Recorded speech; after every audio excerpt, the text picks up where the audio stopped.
As the start of the most exciting part of the season kicks off tomorrow, I'm sure many of you are scratching your head wondering how the heck the Chicago Bulls aren't in the mix, ready to threaten the Cavaliers' supremacy in the Eastern Conference. While many factors contributed to their surprising lack of success this year, injuries would have to be at the top of the list. While the average number of games lost due to injury is around 150 games, the Bulls suffered through a year in which they lost 216 games due to injuries. This directly relates to our first point about their offense. The Bulls ranked 23rd in offensive rating, and it was very unique in its attack. The most glaring stat is how few three-pointers they attempted. They ranked 24th in attempts, even though they finished 3rd in three-point percentage. One of the reasons they took so few is because their designated three-point shooter Mike Dunleavy missed 51 games. Had he played a full season, based on his career numbers with the Bulls thus far, Chicago would have jumped from 21st to 12th in three-pointers made and maintained their 3rd spot in percentage. Many of Dunleavy's threes came off kickouts from Pau, as he would find space in the short roll to suck in the defense and make the right pass to the open shooter. And without question, this would have improved their offense several spots. Overall, their offense ranked 26th in effective field goal percentage, which is remarkable considering how well they shot the three. The problem was, they shot so many more two-point shots, 3rd most in the league, that it outweighed the benefit their hot shooting threes gave them. They were 29th in the league in field goal percentage on twos, and if you had to identify one culprit, it would have to be Derrick Rose. He would routinely get to the rim, averaging almost 9 drives per game, 12th in the league amongst guards, yet he struggled to finish once he got there.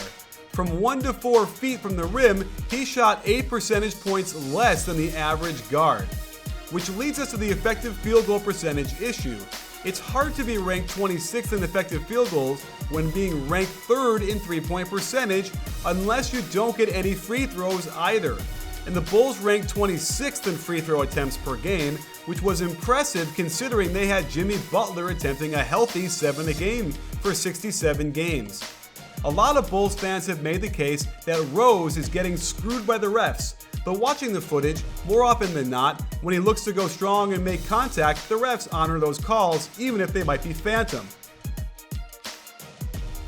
However, he would consistently shy away from the contact, perhaps worried about his surgically repaired knees, and avoid getting his body into the defense to get fouls. His footwork isn't always great, leaving him in no man's land to burp up rush shots, and there are moments when, in his past, he'd blow by the mismatch and get right to the front of the rim, and now he's more willing to settle for the outside shot. He's had more success from farther out on the floor, but he doesn't have the same effectiveness. A team with Butler and Rose should be in the top 5 for free throw attempts a game. Rose also has an issue with attacking on the catch, preferring to hold the ball when he receives it, allowing the defense to slide into position all over the court and make his shots that much easier to defend. The Bulls' offense underwent a bit of a transformation of sorts. In the beginning of the year, Hoiberg had them running a lot of weave action, designed to get 3 or 4 players running along the perimeter.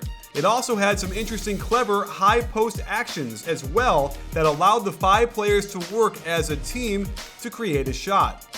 However, there were times when players seemed a little unfamiliar with the offense and struggled to get in the right spots. Later in the season, it felt like the players began to impose their will a little bit more over the style of play, as we saw a lot more stagnant offense, allowing Jimmy Butler to get a lot of pick and rolls while many of his teammates stand around and watch. Butler was also a tale of 2 players, before his injury and after. Early in the season, he was aggressive both on the pick and roll with Pau Gasol, getting open mid-range shots on the pull-up, and finding holes in the defense to get him all the way to the rim. Butler also found ways to explore his isolation game, taking the title of Chief of the Offense away from Derrick Rose, whether he liked it or not. After Butler came back from his knee injury, he seemed to be laboring a bit in his movement and did not have the same type of bounce and energy that we had seen earlier in the year when he was finding so much success.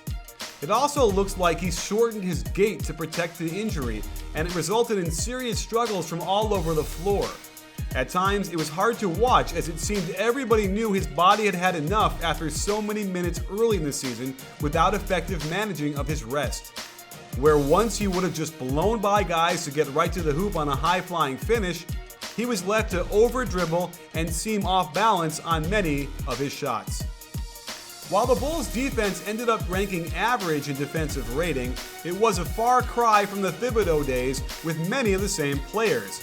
While it may seem like I'm only picking on Pau Gasol, I can't help but present this medley of defensive possessions where he showcased his inability to keep up with faster players and/or the desire to actually get in a stance and be a part of the play.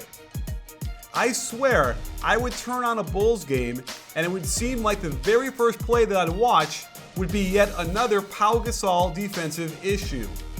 Watching these back-to-back makes me almost want to laugh because they're so troubling, and without question, these plays drove Thibodeau bonkers last year. Somehow, they made it work better then, but now, with Joakim Noah out for so much of the season, and Taj Gibson not having quite the defensive impact they'd hoped, there was nowhere for Pau to hide, as teams killed him in the pick and roll over and over again, as he simply could not do much to contain the ball handler in their schemes. So there you have it, sports fans. While there are plenty of other areas to look at in order to explain why the Bulls couldn't even make the playoffs, it's clear to me that they have a serious roster overhaul in their future.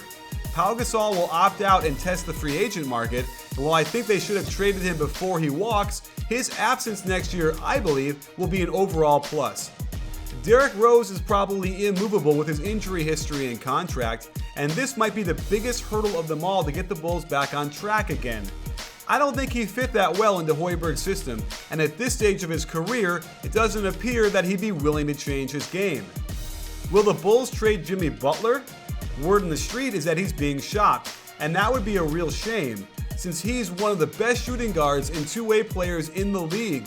And I choose to believe if they'd stop playing him 37 minutes a night, he'd stay a lot healthier. The question marks are many, the answers few. But one thing is sure this offseason, the Bulls have a lot of work to do.